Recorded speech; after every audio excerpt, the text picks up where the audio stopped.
स्वप्न में शुद्ध सम्मत ही दृष्टा दृश्य और दृश्य रूप होकर स्थित होती है, जाने पर एक हो जाते हैं।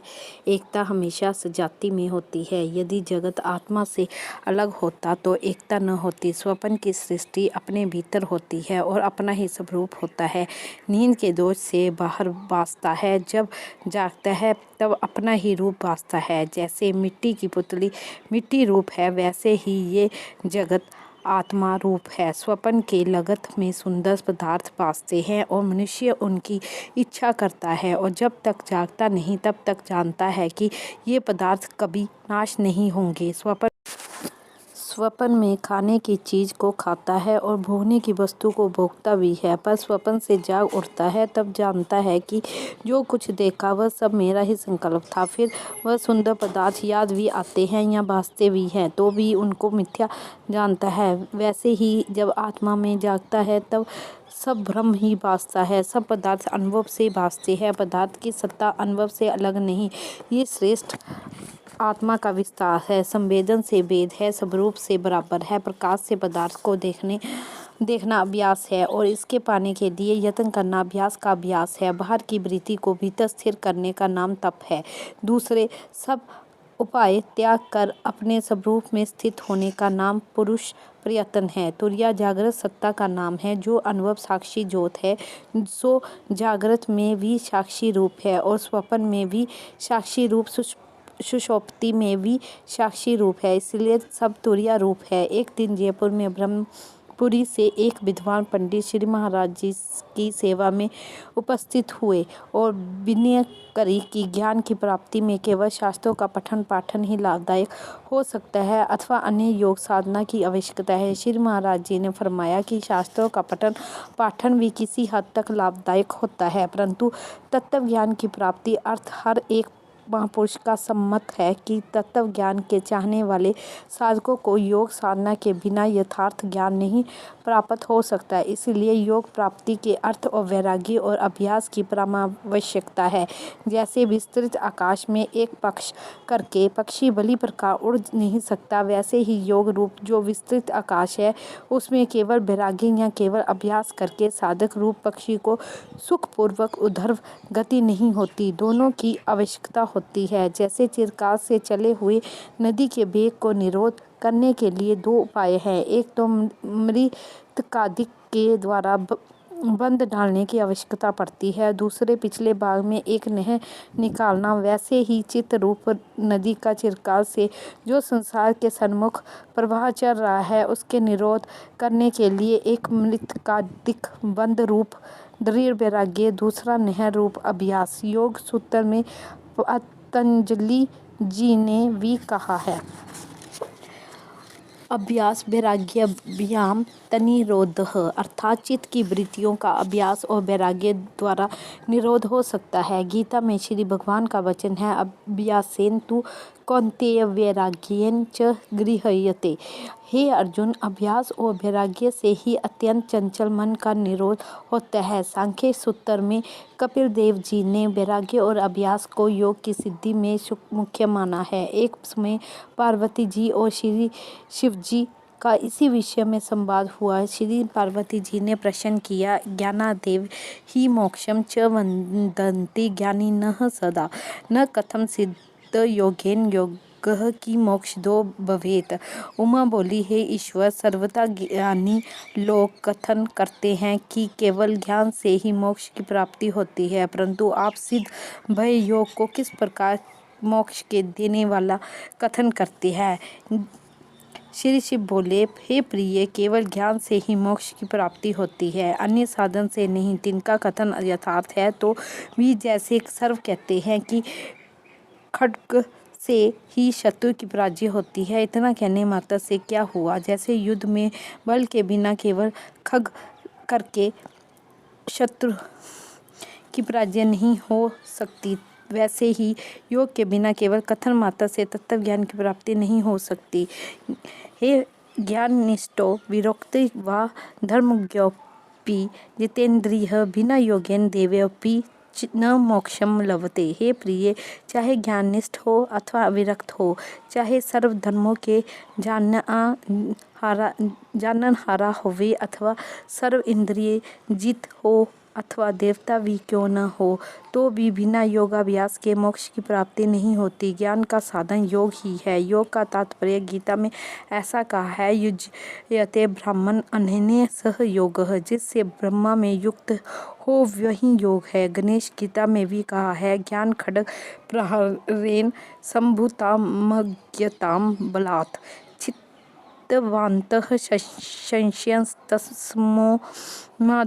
युक्तो भवेन्नरः। ज्ञान रूपी खड्ग से मन के अज्ञान से उत्पन्न हुए संशय को बल से काटने के लिए मनुष्य को योग का आश्रय लेना उचित है। चित्त की एकाग्रता हुए बिना केवल वेदांत श्रवण करने मात्र से ही ज्ञान की प्राप्ति नहीं हो सकती। जैसे जिस समय जल वायु करके चलायमान होता है, उस समय मुख का आभास स्पष्ट नहीं प्रतीत होता, वैसे ही नाना प्रकार के संकल्प विकल्प रूप वायु के बुद्धि शोभित होती है, तो उस समय परमात्मा रूप मुख का साक्षात्कार नहीं होता।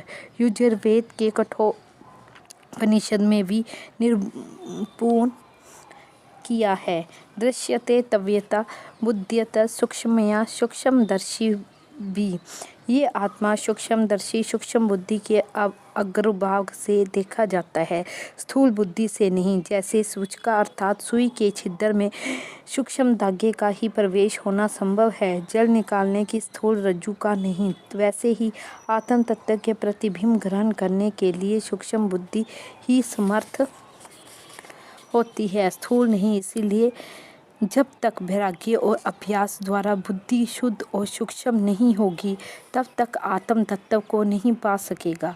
केवल शास्त्रों के पठन पाठन द्वारा बिना योग के मोक्ष नहीं हो सकती। अनेकों शास्त्रों की कथा को बार बार वृथा चबाने से क्या लाभ।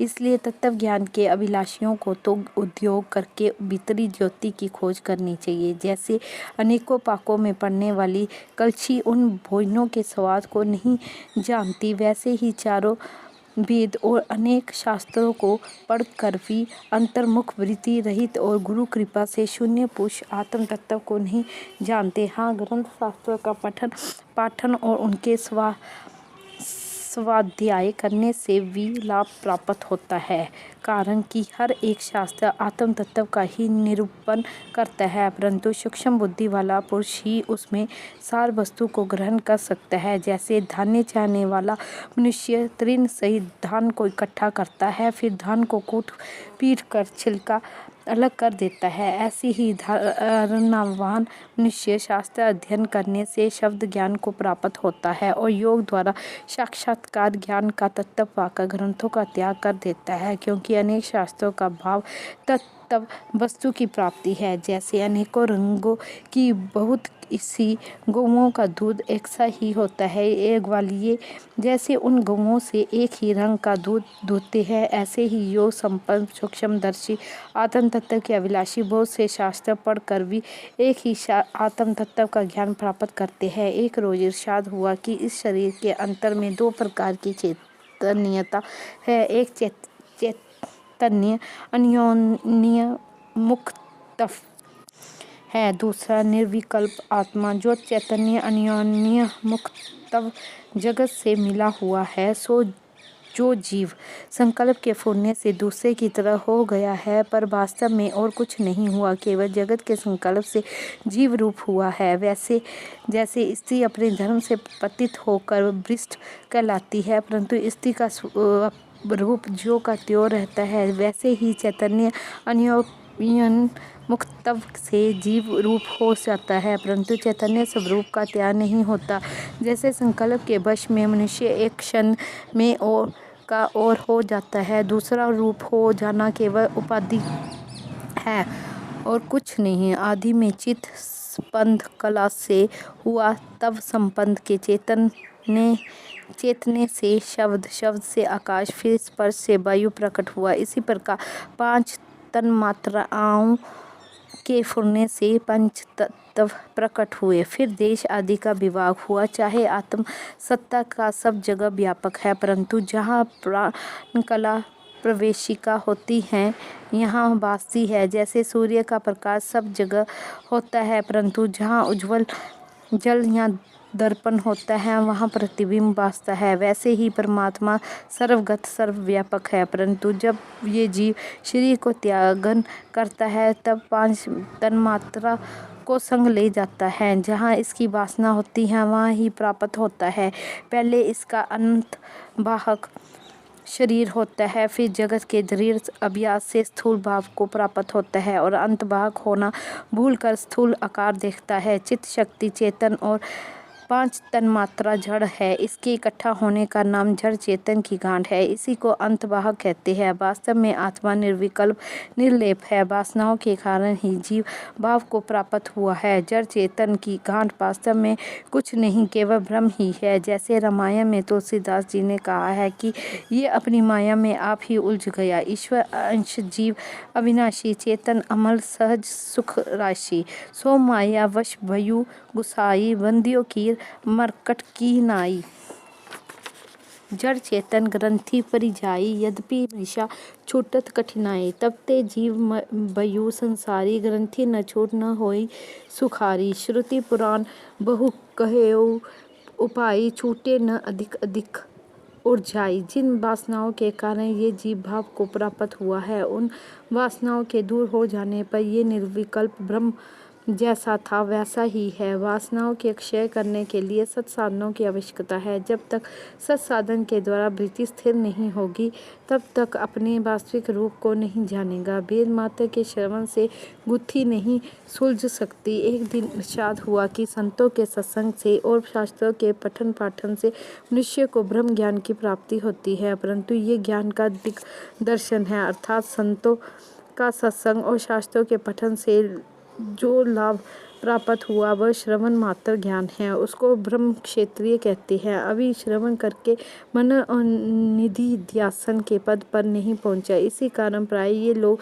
धर्म उपासना वाले व्यक्तियों पर कटाक्ष करते फिरते हैं कि वह लोग अनजान हैं, मूर्ख हैं, अल्पक्ष हैं, अपने को भूले हुए हैं। इससे वह अपने को समझ बैठे हैं कि हमको पूर्ण ज्ञान है। किसी समय तो इस रोग के बढ़ने से महापुरुषों का भी आदर नहीं करते। यदि उनको ब्रह्मनिष्ठ ज्ञान की प्राप्ति हो जाती है तो कभी भी किसी जीव मात्र पर कटाक्ष न करते। रामायण में श्री रामचंद्र भगवान ने लक्ष्मण को समझाते हुए कहा, ज्ञान मान जहाँ एको नाही, देखत ब्रह्म रूप सब माही। इस प्रकार का ज्ञान तभी प्राप्त हो सकता है जब पहले तीव्र वैराग्य हो। जब नींव ही कच्ची रह जाए तो ऊपर की इमारत पक्की नहीं रह सकती। उन लोगों का क्षणिक ज्ञान होता है, जरा कष्ट आ जाने पर न जाने ज्ञान कहाँ चला जाता है। यदि पहले वैराग्य परिपक्व होता तो ये उतार चढ़ाव की अवस्था न रहती। श्री भगवान ने ज्ञान की प्राप्ति से पहले वैराग्य की महिमा कथन की है। कहिए तात वह परम वैराग्य, तृष्ण समसिद्धि 3 गुण त्यागी। वैरागी वह है जो 3 गुणों से प्राप्त हुई सिद्धियों को तृण के समान त्याग देता है, अर्थात रज तम सत। ये 3 गुण है। ये गुण शरीर और वृत्ति का आधार मात्र है। यहाँ यूँ समझिए, रजोगुण ब्रह्म, तमोगुण रुद्र, सतोगुण से विष्णु, उत्पन्न संहार और पालन ऐसी शक्ति प्राप्त हो जाए जिसको 3 गुण ही सिद्धि कहते हैं, अर्थात वचन सिद्धि हो जाए। ऐसी सिद्धि प्राप्त कर लेने पर भी तीव्र वैरागी उसको तिनके के समान त्याग देता है और तुच्छ समझता है, तब वह ज्ञान निष्ठ बन सकता है। ऐसे ज्ञानी को सर्वत्र ब्रह्म ही ब्रह्म दिखता है। वह किसको अच्छा और किसको बुरा कहे, उसको सर्व ही अपना आत्मा दिखता है। वाचक ज्ञानियों की तरह वह किसी पर कटाक्ष नहीं करता। एक रोज मुर्दाबाद में जनाब सैयद हिदायत अली शाह साहब चिश्ती श्री महाराज जी के दर्शनों को आए। बहुत से हिंदू और मुसलमान शिष्य साथ थे। फल फूल पान आदि जो साथ लाए थे वह प्रसाद बंटने के बाद सत्संग की बातचीत करते रहे। फिर शाह साहब ने सवाल किया कि इस जहान में फ़कीरों को ईश्वर ने क्यों बनाया। श्री महाराज जी ने फरमाया कि जैसे अपनी मखलूक की अर्थात जीवों की बैरूनी हिफाजत, बाहर से रक्षा, रहनुमाई और खिदमत अर्थात सीधे रास्ते पर लगाने और उनकी सेवा के लिए बादशाह बनाए जाते हैं, वैसे ही जाहिरी और यातिनी हिलजुल अर्थात बाहिर और अंदर की रक्षा, रहनुमाई, खिदमत और हिदायत अर्थात राह बताना, सेवा करना और उपदेश का काम फ़कीरों के सुपुर्द किया जाता है। एक फ़कीर का नाम लिया, उसके पास कोई प्यासा आया और पानी मांगा। उनके पास पानी रखा हुआ था, मगर उन्होंने अपने शिष्य को आज्ञा दी। जब वह आया तो उसने पानी पिलाया। उस फ़कीर पर खुदावंद करीम का अताम हुआ अर्थात ईश्वर का कोप हुआ कि हमारा बंदा इतनी देर प्यास खड़ा रहा और तुम क्या पानी नहीं पिला सकते थे।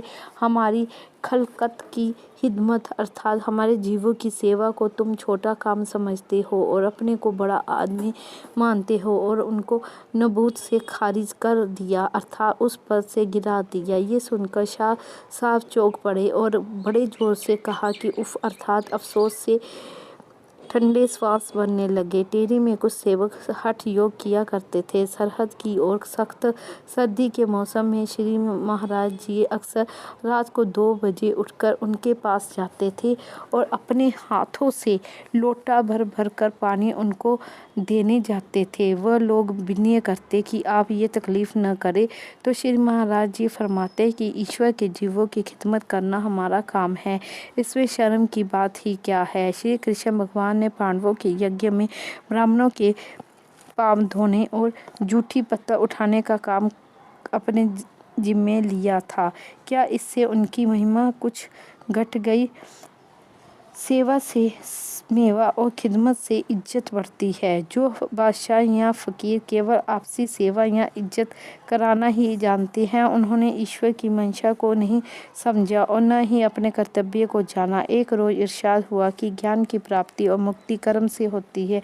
ये कर्म 2 प्रकार का है, एक सामान्य, दूसरा विशेष। सामान्य कर्म ये है कि गुरु से जिज्ञासा करना, वह जो उपदेश करे उसके उपदेश धारण करने से धीरे धीरे एक जन्म में या बहुत जन्मों में सिद्धता प्राप्त होती है। विशेष वह है जो अपने आप से अपने अंदर विचार पैदा होता है उससे समझ लेता है। जैसे वृक्ष से फल गिरे और किसी को मिल जाए, वैसे ही ज्ञान आपसे आप मिल जाता है।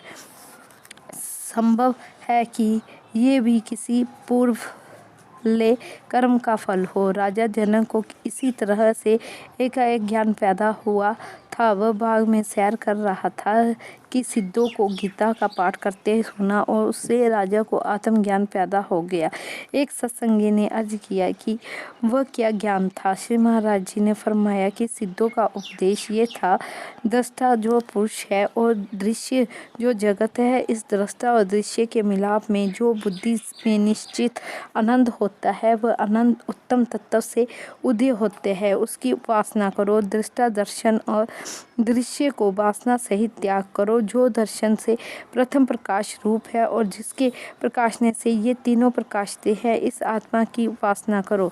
तीसरा जो निरावास और निर्मल अभ्यास रूप है, जिसमें मनन का भाव नहीं है और दूसरी कल्पना का भी अभाव हो, अद्वैत रूप है, उसकी उपासना करो। चौथा जो दोनों के बीच में है और अस्ति नास्ति दोनों में से रहित प्रकाश रूप सत्ता है और सब सूर्य आदि को भी प्रकाशता है, उस आत्मा की उपासना करो। जो ईश्वर साकार और हकार है, अर्थात साकार जिसके आदि में है और हकार जिसके अंत में है, सो अंत से रहित अनंत शिव परमात्मा सब जीवों के हृदय में स्थित है और निरंतर जो अहंक होकर बोलता है, उस आत्मा की उपासना करो। 6वां हृदय में स्थित जो ईश्वर है उसको त्याग कर जो और देवता के पाने का यत्न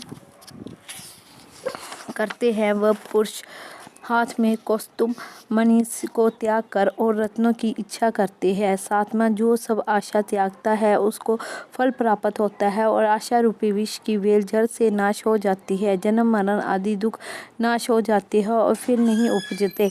8वां जो पदार्थों को वे रस जान उनमें आशा मानता है, वह दुर्बुद्धि है। 9वां जहाँ जहाँ विषयों की ओर दृष्टि उठती है, उनको विवेक से नष्ट करो। जब ऐसा आचरण होगा तब संभाव को प्राप्त होंगे और उससे मन आत्म पद को प्राप्त होकर अक्षय अविनाशी पद को पाओगे, फिर कोई दुख नहीं रहेगा।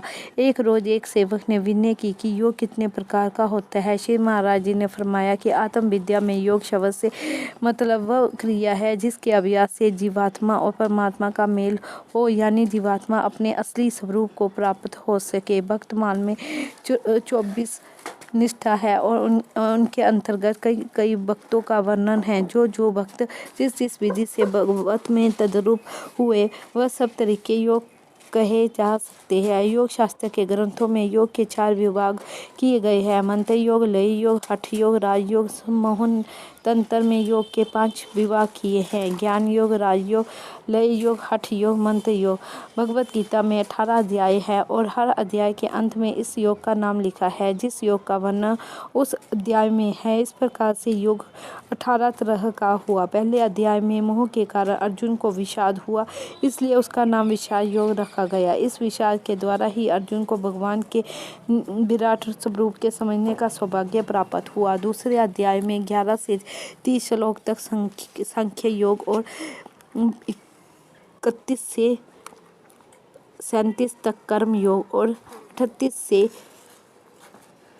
48 तक उपासना की विधि, 50-51 में ज्ञान, 55 से 72 तक ज्ञानी के लक्षण बताए हैं। तीसरे अध्याय के प्रथम श्लोक में अर्जुन ने अपना संशय प्रकट किया है, जिससे श्री कृष्ण ने यह समझा कि अर्जुन हमारे उपदेश अभी तक नहीं समझा। इसीलिए बाकी 16 अध्यायों में उसी उपदेश के विस्तार सहित वर्णन किया है। तीसरे से 6ठे अध्याय तक कर्म, 7वें से 12वें अध्याय तक उपासना और 13 से 18 अध्याय तक ज्ञान का।